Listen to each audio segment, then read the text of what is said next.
I watch. Sorry, it's loud. I'm at work. The music is blaring. Um, I watched Eternals and 3 episodes of Peacemaker. Uh, let's start with Eternals. Like, I think I mentioned it a while ago when it first came out. But before it came out, the trailer first came out. Um, it was probably gonna be my favorite Marvel movie of all time. And then it came out. It didn't do well in reviews with people, which makes no damn sense to me because, at the end of the day, it's a Marvel movie and it was, 2021 at the time. They don't miss. Like, they just don't miss like that. And I feel like for them, their only miss is the Incredible Hulk, which I happen to love, actually. I think Edward Norton is a way better Bruce Banner. I think he's a better actor. I just like him, period, better than Mark goddamn Ruffalo. But whatever, that's not what this is about. But yeah, it was really good. Like, I was surprised because people tarnished it so hard, just how good it was. Like, the cast, like, everybody felt like everything felt organic, everything felt genuine. You really felt like these people were together for 7,000 years. You really felt like they had a bond, and like long relationships, you really felt like they broke apart and like needed each other low key, and then they came back together for this reason. And people was talking about the sex scene, and that was the first that really like hyping into it, and it's like that's nothing. None of that happened. And I remember people talking about it, like, to actually trust through the reviews. It was like it makes sense for the story. Like, they're having a shared experience, and it's a part of their, like, I guess, humanity in a way. It was like, it wasn't like this big affair. Like, it wasn't like pornographic, I should say. Like, it was a scene, you saw maybe some thrusting, really just back flexing, and like that was it. It was missionary position. It was like, it wasn't like graphic, like he didn't turn her over, like she didn't hop on top. Like, it wasn't like nothing like that. It was just quick. Like, it was really, not like that, but like but like, it wasn't long at all. Like, people was really hyped talking about that too, like negatively, and then to see it, it's like, I'm glad I didn't listen to y'all, man. And people's also talking about, like, it follows the typical format with the fight scene, blah blah blah. Not really, because you can argue WandaVision does. You can argue Black Panther does. There's no th and does. But like, it has a good movie, and then they end the movie with like a fight scene, CGI fight scene. This, I'm gonna just spoil it because it's on Disney Plus. Like, if you've ever seen it, that's just too bad. But spoilers, still to do a disclaimer. Spoilers. There's a fight scene. Icarus, that's interesting too, though. But Icarus, like, attacks the crew, and it's not like a huge enemy boss fight type of thing. Like, it just makes sense for the story, like, for the characters and what happens, and like, the whole thing too, like, you question whose side you on, because they're sent by the Celestials just to, like, to give birth to another Celestial. That's what Earth is. Earth is a home, basically the womb, an egg for a Celestial. And like, most of them want to preserve Earth, and a few of them want the Celestial to be born, because these are their orders, and like, their birth means way more than humans being born. And it's like, you can see their point of view, and you can see the point of view of saving Earth also, because personally I am human who lives on Earth.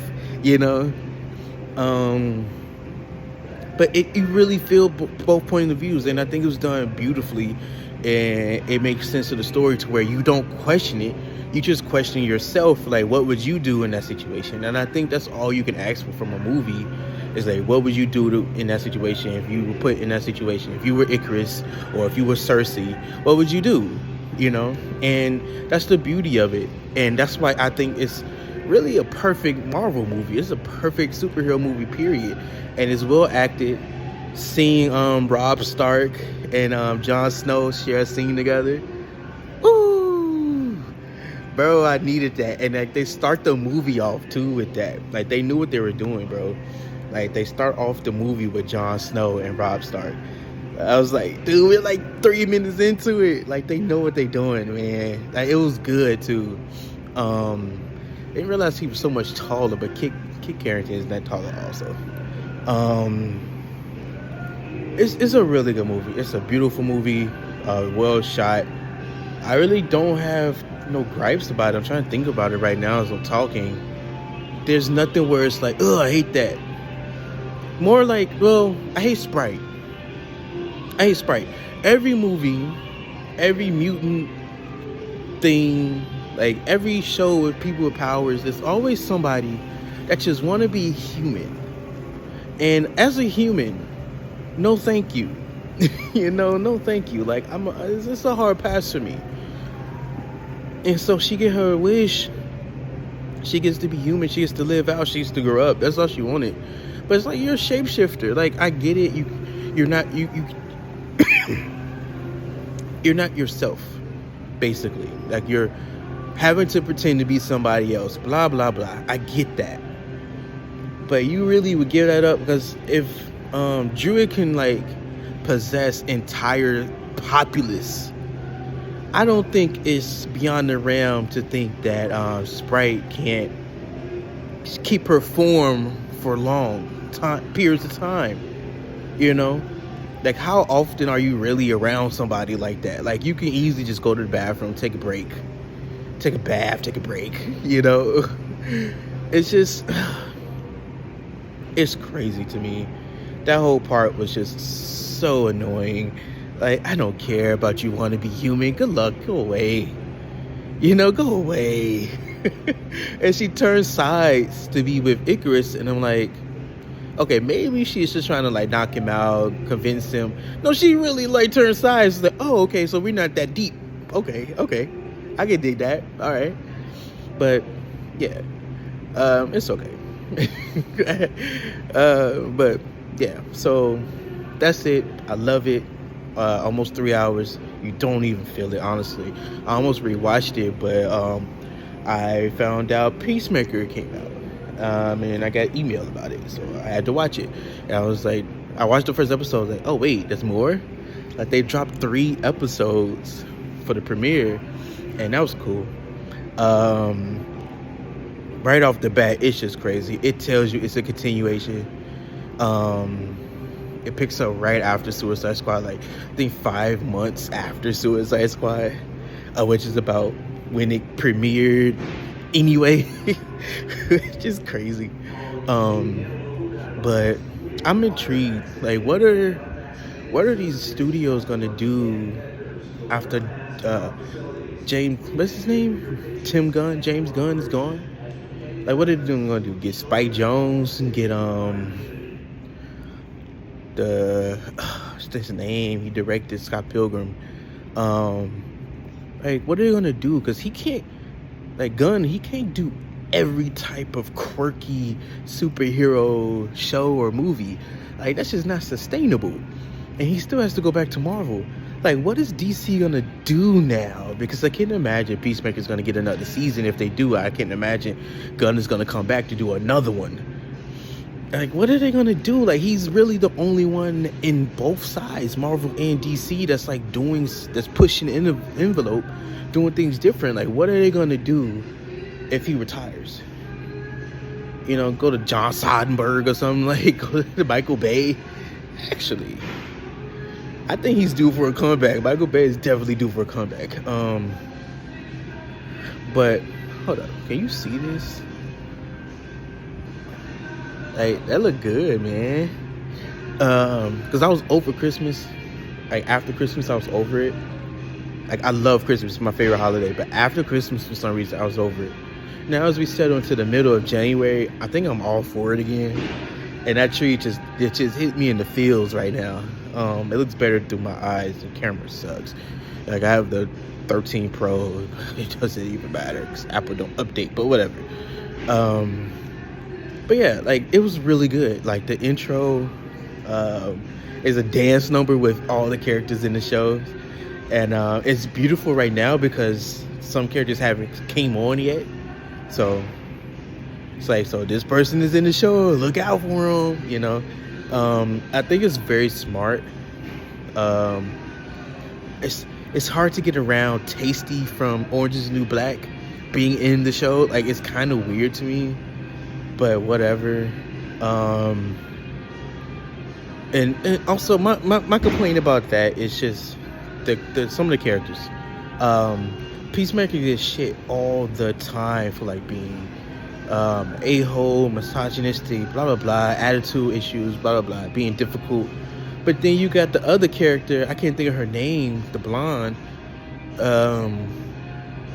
She's pissy all the time. She has the attitude all the time. Every interaction is not pleasant all the time. Like, why does she get to be an asshole all the time, but Peacemaker gets like shit on every scene by everybody? Every scene by everybody, but she gets to carry on just yelling at people, having an attitude about everything. Like, bro, like that trips me out. That honestly trips me out, but whatever. I'm sure it's like you can, cause men, blah blah blah. Like, no, I don't want to hear that shit. So someone else determines your actions every single time? Like, come on, bro. Like, her attitude is like really turning me off about the show. But she's not in every scene, so that's cool. But dude, like, she's just an asshole to everybody, and no one questioned it.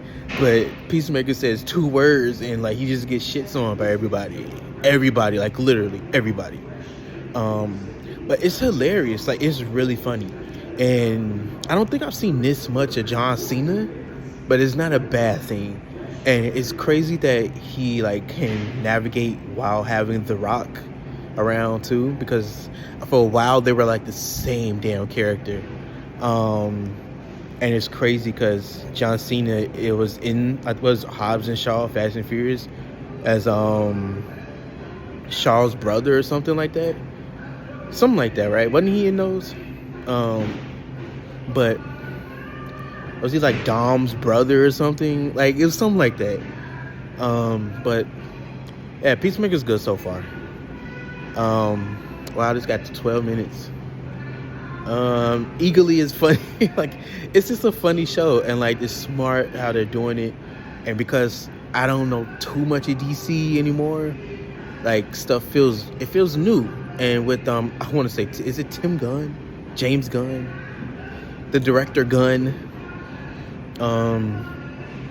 It's his style of directing, and he wrote it too, so it's very much in the same, like, it's easy to watch because it's so refreshing, you know.